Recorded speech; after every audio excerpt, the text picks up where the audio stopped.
आपके पास जितना कम हो उतना बेहतर है, या फिर स्टॉक मार्केट में पैसा डालना बहुत रिस्की काम है, या आपको तब तक काम करना होगा जब तक आप 65 साल के बूढ़े बनकर रिटायर ना हो जाओ और आपकी पेंशन चालू हो जाए, या शायद तब तक जब तक आपका बेटा बड़ा ना हो जाए और वो जिम्मेदारी ले ले पैसे कमाने की। तभी आपको आराम मिलेगा और तभी आप रिटायर हो पाओगे।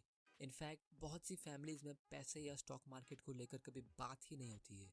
हम सिर्फ देखते हैं कि कैसे हमारे डैडी या उनके डैडी ने बूढ़े होने तक काम किया और घर को चलाया, कैसे वो बीमार होकर भी काम पर जाते थे, बारिश के मौसम में तेज बारिश होती थी फिर भी उससे लड़कर काम पर जाते थे, क्योंकि घर चलाने के लिए हमें पैसे की जरूरत होती है। फाइनेंशियल फ्रीडम का कॉन्सेप्ट सालों से है, लेकिन बहुत ही रेयर, यानी मेरे हिसाब से 1% से भी कम लोग इसके बारे में सोचते हैं और उसके 1% लोग इसको हासिल करते हैं। लेकिन सच ये है कि अगर इंसान अपनी लाइफ में फाइनेंशियल फ्रीडम हासिल करना चाहता है तो चाहे वो महीने का 10,000 कमाए या 10 लाख, वो हासिल कर सकता है। ये book money master the game में ऑथर टोनी रॉबिन्स ने एक पूरा प्लान लेआउट किया है जिसे आप फॉलो कर सकते हो फाइनेंशियल फ्रीडम हासिल करने के लिए, अगर आप उसे सच में डिज़ायर करते हो तो। इस बुक को लिखने के लिए उन्होंने दुनिया के सबसे नॉलेजेबल और एक्सपर्ट्स जैसे Warren Buffett, Charles Schwab, Carl Icahn, Ray Dalio के इंटरव्यूज लिए और उनकी एडवाइस ली। ये लोग जो सेल्फ मेड बिलियनर्स हैं, जिनसे शायद हम अपनी पूरी लाइफ में कभी मिल भी ना पाएंगे, इनकी इम्पोर्टेंट एडवाइस इस बुक में स्टेप बाय स्टेप लिखी है, जिसकी समरी मैं आज आपके सामने लाया हूँ। उससे पहले मैं चाहता हूँ कि आप इस चैनल को सब्सक्राइब करिए ताकि फाइनेंस, इन्वेस्टिंग और स्टॉक मार्केट रिलेटेड वीडियोस आप सबसे पहले देख सको और आप भी फाइनेंशियल फ्रीडम अचीव कर सको। तो चलिए शुरू करते हैं। ये किताब ऑलमोस्ट 700 पन्नों की है, जिसको ऑथर ने 7 सेक्शंस में डिवाइड किया है। सबसे पहला सेक्शन बात करता है जंगल के बारे में। जिस तरह आप एक अनजान घने जंगल में एंटर करते हो, अब आपको पता नहीं कौन सा जानवर कहाँ से कब आ जाए, उसी तरह जब आप ज़्यादा पैसे कमाने लगते हो तो आपको पता नहीं चलता कौन आपकी मदद के नाम पे आपको लूटने आया है। रियल लाइफ की प्रॉब्लम जंगल से ज़्यादा बड़ी है। वो इसलिए क्योंकि जंगल में तो आपको साफ साफ पता होता है कि आपका दुश्मन कौन है। जैसे अगर आपके सामने एक शेर है तो आपको पता है कि वो आपकी जान लेगा ही। वो शेर आपको झूठी कहानियां नहीं सुनाएगा। लेकिन रियल लाइफ में बहुत सारे लोग जैसे fake coaches, stock market broker, bankers, financial advisors, जो ज़्यादातर अपना खुद का फ़ायदा देखते हैं, और ऐसे लोग उन लोगों की लाइफ में आते हैं जो थोड़ा ज़्यादा पैसा कमाने लगते हैं, और इसीलिए लोग न जानते हुए भी इनके शिकार बनते हैं। इनफैक्ट हम अपने खुद के दुश्मन हैं जब हम बिना लॉजिक के कुछ डिसीजंस लेते हैं, लालच में या आलस में आके। तो इसीलिए अगर आपको अमीर बनना है और सबसे इम्पोर्टेंट अमीर रहना है तो आपको सबसे पहले खुद पे भरोसा करना होगा, और वो आप तभी कर पाओगे जब आप इतने एक्सपीरियंस्ड या नॉलेजेबल होंगे। ये था इस बुक का step 1, welcome to the jungle. Section 2, know the rules before you get in. यहाँ ऑथर हमें सिंपल एडवाइस दे रहे हैं। हमें एक कंज्यूमर से शिफ्ट होके ओनर बनना होगा। इसका मतलब सिंपल है, आपको एप्पल फ़ोन नहीं खरीदना, आपको एप्पल कंपनी को ही खरीदना है। अगर आप पैसे के बारे में इतना नहीं सीख रहे, जैसे इन्वेस्टिंग और फाइनेंस के बारे में, तो आप बहुत बड़ी गलती कर रहे हो, क्योंकि आपकी लाइफ का आधे से ज़्यादा टाइम पैसा कमाने में और बाकी का टाइम उसे खर्चा करने में या बचाने में निकल जाता है। इसीलिए आपको इन्वेस्टमेंट के बारे में बेसिक चीज़ें तो पता होना एटलीस्ट ज़रूरी है। जैसे सबसे ज़्यादा प्रॉफिट लॉन्ग टर्म में कहाँ मिलता है, जिसका आंसर है स्टॉक मार्केट। हमारी इंडियन मेंटालिटी कुछ ऐसी है कि हमें लगता है रियल एस्टेट बेस्ट इन्वेस्टमेंट है या गोल्ड अच्छा इन्वेस्टमेंट है। अगर आप बहुत मेहनत करके अपने गल्ले में या बैंक अकाउंट में पैसे जोड़कर या शायद होम लोन लेकर एक दूसरा घर या दूसरी दुकान ले लेते हो, तो उसको आप रेंट पे चढ़ा के आराम से रह सकते हो। यही लोगों की सोच होती है कि फाइनेंशियल फ्रीडम मतलब दूसरा घर, दूसरी प्रॉपर्टी, ताकि उसका रेंट हमारे खर्चे के काम आ सके। लेकिन मैं कहता हूँ इक्विटी यानी स्टॉक मार्केट सबसे बेस्ट इन्वेस्टमेंट है, और ये सिर्फ मैं नहीं, दुनिया के सारे अमीर और एक्सपीरियंस्ड इन्वेस्टर कहते हैं। फिर बहुत से लोग कहेंगे अरे स्टॉक मार्केट तो बहुत रिस्की है, उसमें पैसा डूबने का डर होता है। वो रिस्की है क्योंकि आपको उसकी नॉलेज नहीं है। फाइनेंस की दुनिया में बहुत सारे ऐसे रूल्स हैं जो आप गेम खेलकर ही सीखते हो, लेकिन ये आप रूल्स जितना जल्दी जानो उतना अच्छा है। जैसे ऑथर ने इस बुक में कुछ रूल्स लिस्ट किए हैं, जिसमें से एक है, आप कुछ सालों की नॉलेज से मार्केट को ईजिली बीट नहीं कर सकते। यानी स्टॉक मार्केट इंडेक्स फंड जैसे सेंसेक्स और निफ्टी से ज़्यादा रिटर्न्स कंसिस्टेंटली नहीं ला सकता। इनफैक्ट सिर्फ 4% actively manage fund index fund से अच्छा रिटर्न देते हैं कि 100 म्यूचुअल फंड्स में से सिर्फ 4 म्यूचुअल फंड इंडेक्स फंड से अच्छा रिटर्न देंगे लॉन्ग टर्म में। इंडिया में और हर जगह म्यूचुअल फंड ज़्यादा फेमस है, वो इसलिए क्योंकि इसकी एडवर्टाइजिंग होती है, इंडेक्स फंड की नहीं होती, और इसीलिए इसके बारे में बहुत कम लोग इसको जानते हैं। ये था section 2, know the rules before you get इन, वरना जितना लेट उतना loss. Section 3, what's the price of your dreams. अगर आप 10 लोगों को पूछो कि उन्हें कितने पैसे चाहिए एकदम आराम की ज़िंदगी जीने के लिए, तो 10 में से 9 लोग कहेंगे 10 करोड़ या 100 करोड़। ये एक रैंडम नंबर है जो उनके दिमाग में आता है, क्योंकि हर आदमी विश करता है ज़्यादा की, और प्रॉब्लम वहीं से शुरू होती है। अगर आपको सच में फाइनेंशियल फ्रीडम अचीव करना है तो आपको एक एग्जैक्ट अमाउंट कैलकुलेट करना होगा। मान लो आपकी फैमिली में 4 लोग हैं और आपका टोटल मंथली खर्चा होता है 30,000 रुपये पर मंथ, मतलब साल के 3.6 लाख। तो आपको सिर्फ 60 लाख रुपए चाहिए फाइनेंशियल फ्रीडम हासिल करने के लिए। वो कैसे, मैं बताता हूँ। 60 लाख रुपया अगर आप कोई भी बैंक में फिक्स डिपॉजिट में डालते हो तो आपको मिनिमम 6% इंटरेस्ट तो मिलेगा ही, जो होता है हर साल का 3.6 लाख। यानी आप एक बार 60 लाख रुपया जमा करके बैंक में डाल दो, फिर बैंक आपको हर साल 3.6 लाख देगी, और फिर आपको काम करने की ज़रूरत नहीं। और अगर आप नोटिस करोगे तो ये 60 लाख रुपया 10 करोड़ या 100 करोड़ से भी बहुत कम है, जिसके लोग अक्सर सपने देखते हैं। लेकिन इसमें एक छोटी सी प्रॉब्लम है। इंडिया एक हाई ग्रोथ कंट्री है और यहाँ की महंगाई भी बहुत ज़्यादा है, तो आने वाले कुछ सालों में 3.6 लाख कम पड़ेंगे, क्योंकि चीज़ों के दाम महंगे होते हैं। इसीलिए मैं पर्सनली डेट और डेट फंड्स का फ़ैन नहीं हूँ। लेकिन अगर आप कोई इक्विटी फंड में पैसा डालोगे जो इन्फ्लेशन से बेटर रिटर्न देता है, तो आपका एक्चुअल इन्वेस्टमेंट कम होगा और उसका रिटर्न्स ज़्यादा होगा।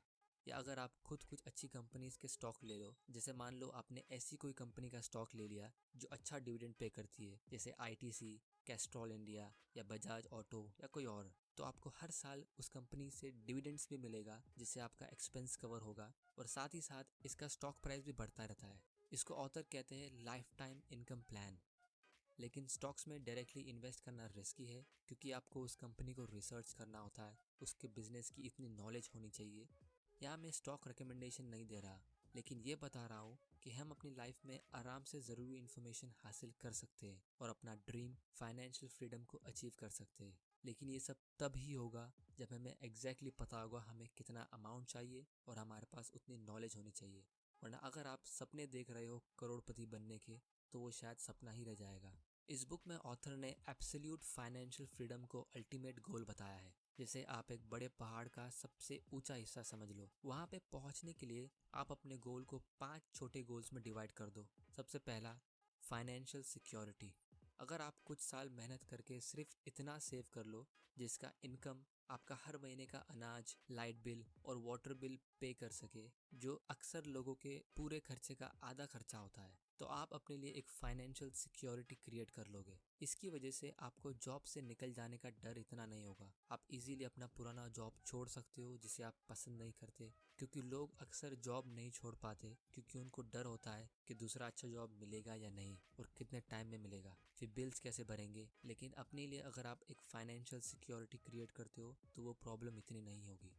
फिर दूसरा गोल है फाइनेंशियल वाइटैलिटी, और फिर तीसरा है फाइनेंशियल इंडिपेंडेंस, जिसके अक्सर कुछ लोग सपने देखते हैं। फाइनेंशियल इंडिपेंडेंस एक ऐसा गोल है जिसमें आपका महीने का खर्चा कवर होता है और आपको काम करने की बिल्कुल ज़रूरत नहीं। जब आप ये स्टेज पे पहुंचते हो तो आप कोई ऐसा प्रोफेशन या काम चुन सकते हो जिससे आपको खुशी मिलती हो, और आपके पास ज़्यादा फ्री टाइम होगा क्योंकि आपका पैसा आपके लिए काम कर रहा है। फ्री टाइम मतलब ज़्यादा अपॉर्चुनिटी, कुछ नया शुरू करने की, कुछ बड़ा सोचने की।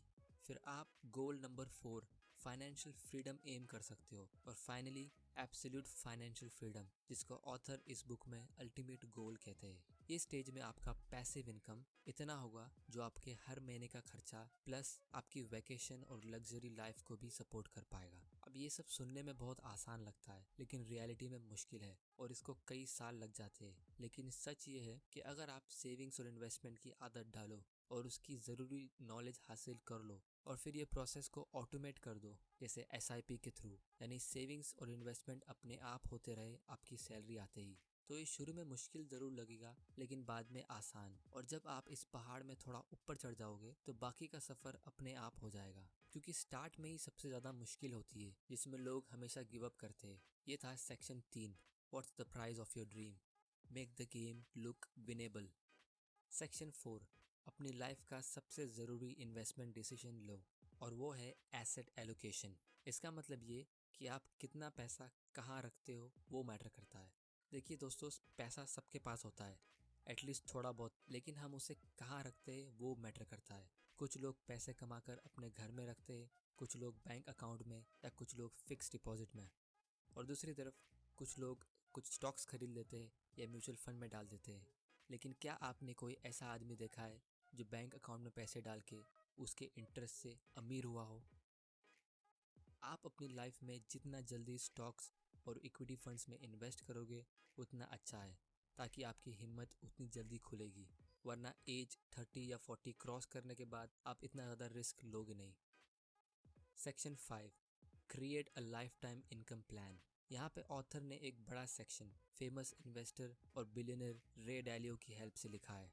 रे डैलियो जो सिर्फ अल्ट्रा हाई नेटवर्थ इन्वेस्टर यानी बहुत ज़्यादा अमीर लोगों का पोर्टफोलियो हैंडल करते हैं, जिसके लिए वो बहुत ज़्यादा फीस भी चार्ज करते हैं, लेकिन उन्होंने ऑथर को फ्री में ये सिंपल स्ट्रेटेजी बताई है आपका पोर्टफोलियो क्रिएट करने की। वो ये है 30% स्टॉक्स में, 15% short term bonds, 40% long term bonds, 7.5% gold में, 7.5% कमोडिटीज़। और मेरे हिसाब से ये पोर्टफोलियो बहुत बढ़िया तरीके से डाइवर्सिफाइड है। मतलब मार्केट चाहे ऊपर हो या नीचे, आपको कंसिस्टेंटली इनकम मिलता रहेगा, क्योंकि इसमें ऑलमोस्ट जितने भी इन्वेस्टमेंट क्लासेस है वो सब इंक्लूडेड है, सिर्फ रियल एस्टेट छोड़ के। Section 6, invest like 0.001% do. इसका मतलब आप ऐसे इन्वेस्ट करो जैसे दुनिया के सबसे अमीर 0.001% लोग करते हैं।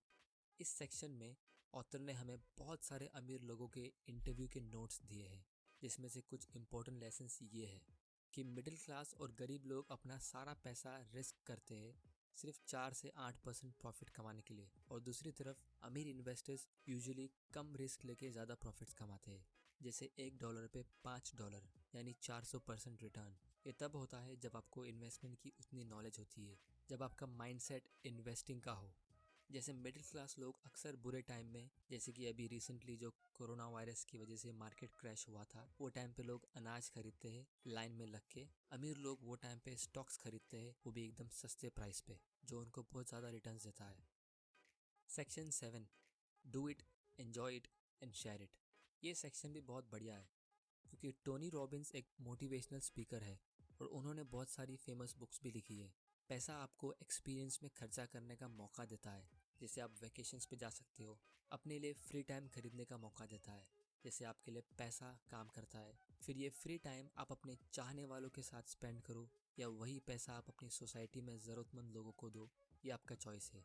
लेकिन जब आप सोसाइटी में कंट्रीब्यूट करते हो ज़रूरतमंद लोगों को देके, तो आपको उससे ज़्यादा खुशी मिलेगी।